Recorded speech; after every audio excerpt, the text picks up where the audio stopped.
It's a complete and utter waste of time to argue theology with somebody. Okay. When you look at the Gospels, you look at the pragmatic principles, okay, that are prevalent and sustained in the documents. Now you got to understand, King James was an asshole. Okay. Constantine was an asshole. I told that one guy at Lowe's, and I said, well, you got to understand, both of the book was written down and then translated by, you know, complete genocidal assholes. The guy, oh, we ain't talking. It's like, it's true. Okay. Constantine was a genocidal asshole. King James was a genocidal asshole. Okay. We have a long documented history, okay, of that.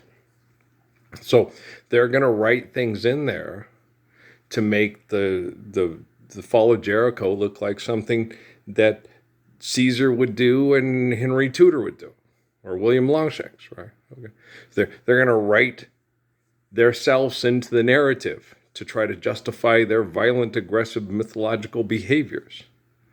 You see all these people at the soccer game dressed up in chainmail and white cloths with a red cross on it, right? And then all these shields with lions from the savannah in Africa, where they learned how to be, self self worship, mean, tribal, violent, sex cult assholes from the Egyptians, the great civilizations of the Egyptians, and then they learned it, and the Greeks, and so the assholes from the South trained the assholes in the North how to be assholes.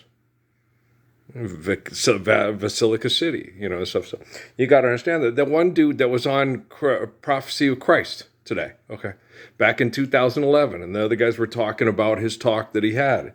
You're sitting there and he's going, they asked this stuff, and he sits there and he says that when Paul taught, okay, the Gospels to the people in this town, they went and referenced Scripture.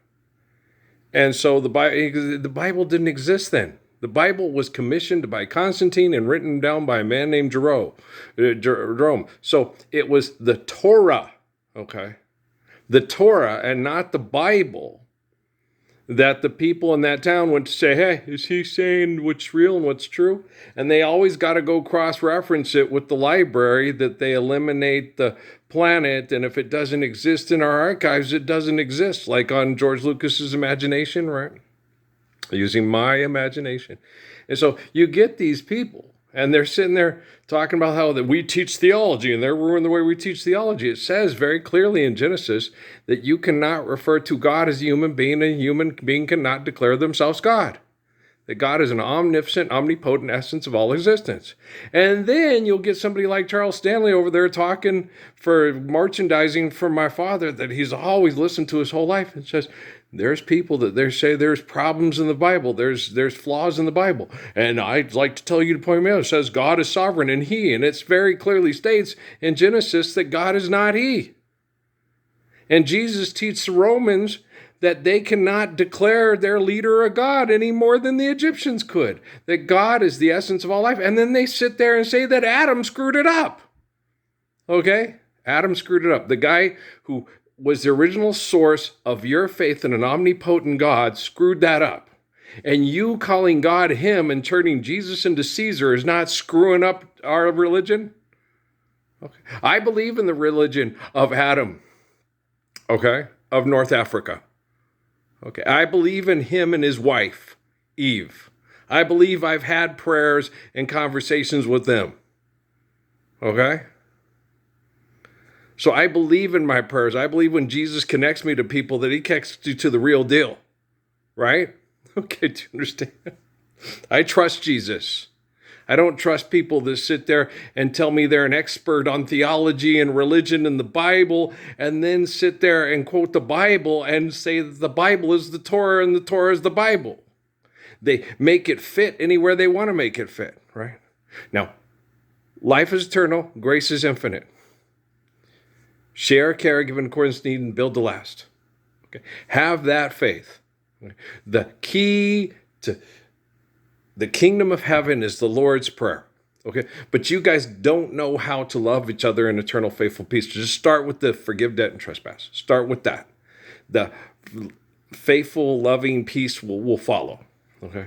But right now, you are such idiots and assholes. You get together and sing war songs given to you by mass. Fuck your tribalism and fuck your culture. I don't give a fuck about your tribalism. I don't give a fuck about your culture. I don't care where your family ate food, drank water, and fucked and raised kids to trap the soul in their fucking egos. I don't care if it was in Puerto Rico. I don't care if it was in the Iberian Peninsula. I don't care if it was in the British Isles. I don't care if it was in Kansas, Iowa, Washington, Passapa, Saskatchewan. I don't give a fuck about your tribalism and about your culture.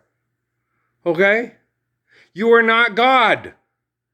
And your people aren't the direct descendants from God. Okay? We're all given life by the glory of God, asshole. I don't give a fuck about your egotistical fuck-fighting perception. One more word about your fucking tribe of great leaders and your fucking culture, and I'll slap the taste out of your fucking mouth. Just did. Okay, do you understand? Just did it right there. Who's your daddy, right? So, aren't you sick of it? Okay. You sit there and see all the supermodels and the actors for propaganda supermodeling and all the assholes that are the Don Kings of the world, the William Windsors, the Harry Windsors, all sitting in the crowd. Networking. You don't turn around and tell them, why are you such an asshole? Why can't you be your cousin, like your cousin Earl in New Mexico? None of you guys have the stones to do that. I'm the only one with the balls to do it. And everybody, I'm like Jesus. I believe in Jesus. You don't believe in Jesus. Shut the hell up. Okay? You're all Andy Devine from fucking Disney. You know, do the and pass the tax rebate, right? Shit. All Brian Bidford climbing into Peter Usanov's bedroom and stealing all his rocks for candy, right? Wondering what the Sam Hill's going on, right? Yeah, and all you scientists that claim to be able to correct that stuff. You watch this science fiction movies, they have this ad for this Aliens movie, right?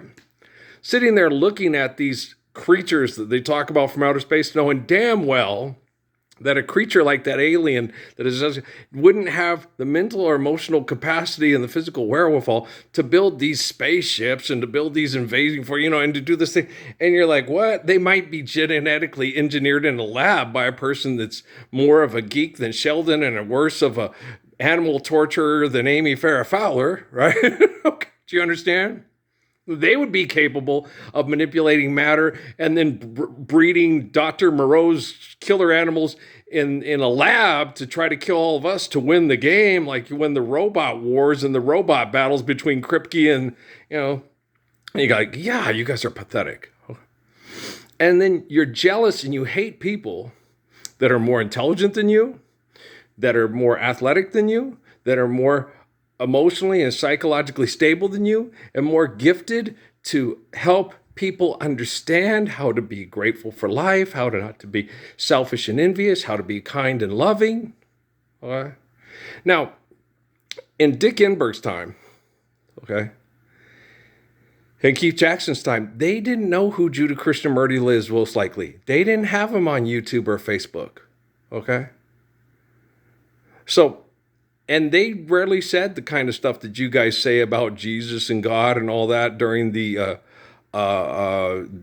broadcast. They didn't deem it appropriate, socially appropriate, that it wasn't in context with people's, it would cause too much problems, separation of church and state. That's how Keith Jackson, Dick Enberg did one time say to Magic Johnson, if God was going to pick somebody to save from AIDS and HIV, it'd be you. It's like, no, God's not a human being.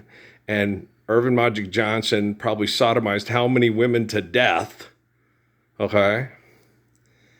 And you guys tell him what a great person he is. He needs to realize what a selfish asshole he was, and he still is, because he doesn't stand up to live the Lord's Prayer and doesn't recognize humility and courage, which is a reflection of eternal greatness of the faith of our father Adam, right?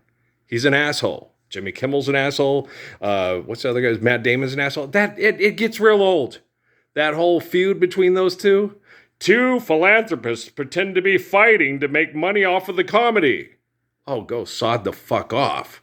Is it The Last Duel? Fuck, they're jerks. They're all jerks. Just because Guillermo's not the sharpest tool in the shed doesn't mean that he's not an ass. If he knows he doesn't know who I am, no harm, no foul. If he knows who I am, why are you being such an asshole? How much money does it take for an idiot to fuck? Okay, gosh, damn. And they fly around in airplanes and drive around in cars and destroy the ecosystem because they're addicted to brain chemical activity that's bad. Just like what's happening on TV right now, if all these people screaming at these stadiums and excited to be part of this egotistical expression of philanthropy. Okay, you better learn to love me because I'm real good at loving you.